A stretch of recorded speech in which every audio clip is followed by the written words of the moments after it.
Hello everyone, welcome to commerce studies. आज हम इस वीडियो में ये डिस्कस करेंगे कि आईएफआरएस के कौन कौन से इंपॉर्टेंट क्वेश्चंस हैं। और जैसे कि मैंने आपको एक शेड्यूल दिया था कि इस अकॉर्डिंग आप पढ़ सकते हो, तो वो उस शेड्यूल के अकॉर्डिंग हमारा फर्स्ट सब्जेक्ट था आईएफआरएस। तो उसके कुछ इंपॉर्टेंट क्वेश्चंस जो मुझे लगा कि आपको बता देने चाहिए, जो पहले हम आपने प्रिपेयर करने हैं, कि जो मैक्सिमम टाइम एग्ज़ाम में आते हैं और उनके ज़्यादा आने के चांसेस हैं। तो इस तरह के क्वेश्चंस के बारे में हम डिस्कस कर रहे हैं। तो मैंने यहाँ पे यूनिट 1 और यूनिट 2 के क्वेश्चंस लिखे हैं और कुछ शॉर्ट क्वेश्चंस भी लिखे हैं।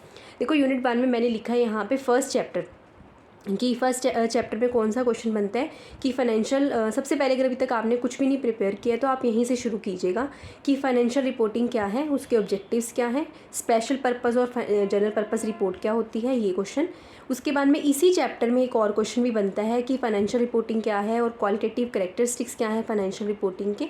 जब एक रिपोर्ट बनाते हो तो उसमें कौन कौन से फीचर्स होने चाहिए, तो कौन कौन सी चीज़ें उसमें होनी चाहिए, तो उसके ऊपर एक क्वेश्चन है। तो फर्स्ट चैप्टर में 2 क्वेश्चंस आने के चांसेस हैं, हो सकता है एक आए या फिर 2 भी आ सकते हैं। तो फर्स्ट चैप्टर बहुत ज़्यादा इंपॉर्टेंट है, तो किसी भी क्वेश्चन को आपने उसमें से नहीं छोड़ना है और बहुत ही ईजी भी है। ठीक है, ये करने के बाद सेकंड क्वेश्चन आप कीजिएगा कि ग्लोबल कन्वर्जेंस क्या है, conceptual framework of global convergence वाला क्वेश्चन जो है ये मैंने आपको करवाया हुआ है और यहाँ पे मैंने इसको हाईलाइट मैंने नहीं किया। ये क्वेश्चन काफ़ी ज़्यादा इंपॉर्टेंट है। Global convergence of accounting standard ये मैंने करवाया हुआ है आपको, ये वाला क्वेश्चन कर लीजिएगा आप। नेक्स्ट है IASB और FASB। देखो, ये क्वेश्चन है एज इट इज़ एग्ज़ाम में ना बहुत बार आया हुआ है, तो इस क्वेश्चन को भी आप मतलब छोड़ना नहीं है, आपने ज़रूर करके जाना है ये क्वेश्चन। ठीक है, नेक्स्ट है जैसे फर्स्ट चैप्टर के 2 क्वेश्चन हो गए, फिर ग्लोबल कन्वर्जेंस और IASB और FASB। इसके अलावा इस तरह से आपको ये क्वेश्चन भी आ सकता है कि IASB क्या है, उसके कुछ मतलब वेरियस IFRS डिस्क्लोजर रिक्वायरमेंट्स बताओ, IFRS 1 2 3 किस किस के लिए होते हैं, तो ये क्वेश्चन भी आ सकता है। लेकिन अगर मैंने जो ज़्यादा ये पेन से मतलब स्केच से हाईलाइट किए हैं, ये क्वेश्चन ज़्यादा इंपॉर्टेंट है। जैसे कि ये हो गया, ये मतलब ये तो किसी ने नहीं छोड़ के जाने, जब आपके ये चारों हो जाएंगे एंड में इसको भी पढ़ लेना। ठीक है, सेकेंड यूनिट में अगर मैं बात करूँ तो सबसे पहले इंपॉर्टेंट है डिफरेंस। जो डिफरेंस मैंने आपको करवाया भी हुआ है यूट्यूब पे भी, अगर उसमें आपने और एडिशन करनी है तो उसके कुछ और पॉइंट्स भी आप ऐड कर सकते हो। वैसे मैंने उसको काफ़ी पॉइंट्स उसके करवाए हुए हैं, एक बार उसको चेक कर लेना प्लेलिस्ट पे जाके। IFRS, इंडियन गैप और US गैप में क्या डिफरेंस है, ये क्वेश्चन काफ़ी इंपॉर्टेंट है। नेक्स्ट क्वेश्चन है हमारा recent trends in the financial reporting in India. ये भी क्वेश्चन मैंने समझाया हुआ है, ये क्वेश्चन भी काफ़ी ज़्यादा इंपॉर्टेंट। तो ये तो हमारे मैक्सिमम चांसेस हैं दोनों क्वेश्चन आने के एग्जाम में सेकेंड यूनिट में।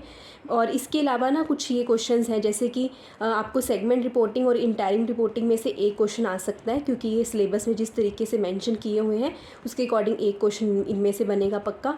और human resource accounting, social reporting, price level accounting जो आप हमेशा पढ़ रहे हो, पिछले सेमेस्टर्स में भी आपने कहीं ना कहीं पढ़े होंगे, ये नोट्स आपके पास होंगे, तो इनमें से आप इनको भी प्रिपेयर कर लेना। तीनों में से एक क्वेश्चन आपको पक्का वहाँ पे एग्जाम में देखने को मिलेगा।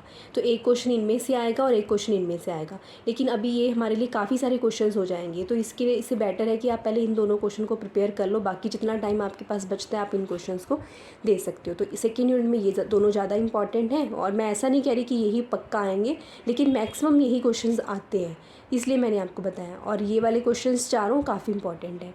इसके अलावा शॉर्ट क्वेश्चंस में से यही जो लॉन्ग क्वेश्चन अगर आप पढ़ लोगे तो शॉर्ट क्वेश्चन उसमें से ही बनते हैं, जैसे ऑपरेटिंग सेगमेंट क्या होता है, ग्लोबल कन्वर्जेंस क्या है, EVA क्या है, फाइनेंशियल रिपोर्टिंग क्या है, इस तरह से।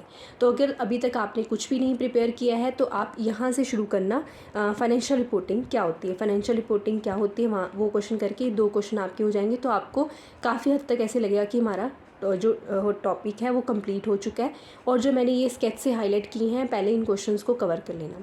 आई थिंक आपको काफ़ी चीज़ें क्लियर होंगी। ये क्वेश्चन मैंने यूट्यूब पे करवाया हुआ है मेरे चैनल पे ही, और ये क्वेश्चन भी हमने किया हुआ है, ये वाला क्वेश्चन, दोनों क्वेश्चन हमने किए हुए हैं।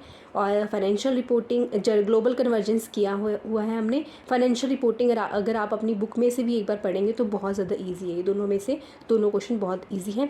कंसेप्चुअल फ्रेमवर्क मैं ट्राई करूँगी कि मैं आपको करवा दूँ अगर आपको टफ लग रहा है, लेकिन ये भी बहुत ईजी है। ठीक है, तो जो पहले हाईलाइट किए हुए हैं वे क्वेश्चन पहले कर लेना, तो आपकी मैक्सिमम प्रिपरेशन जो है वो हो जाएगी। बाकी जो क्वेश्चन रह जाते हैं वो एक बार आप एग्जाम में देख सकते हो।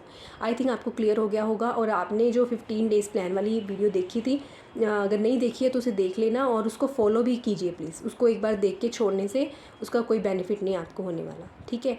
तो नेक्स्ट हम मिलते हैं नेक्स्ट इसके टॉपिक की एक्सप्लेनेशन के साथ। एक आधा टॉपिक मैं ज़रूर करवाऊँगी आपको, जैसे कंसेप्चुअल या कोई और।